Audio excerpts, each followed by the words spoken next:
ঢাকা থেকে বিদায় নিলেন ভুটানের প্রধানমন্ত্রী।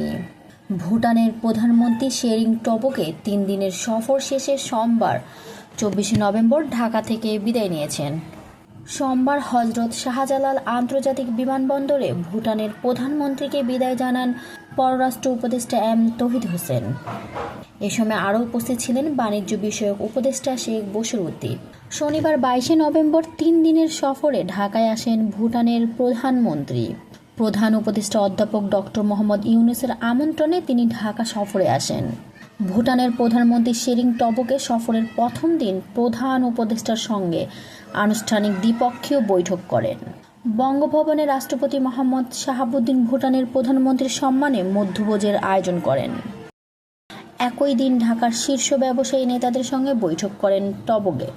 ঢাকা সফরকালে বাংলাদেশ বিনিয়োগ উন্নয়ন কর্তৃপক্ষের বিডা নির্বাহী চেয়ারম্যান আশিক চৌধুরী ভুটানের প্রধানমন্ত্রীর সঙ্গে বৈঠক করেন। বৈঠকে দুই দেশের বিভিন্ন দ্বিপক্ষীয় বিষয়ে আলোচনা হয়।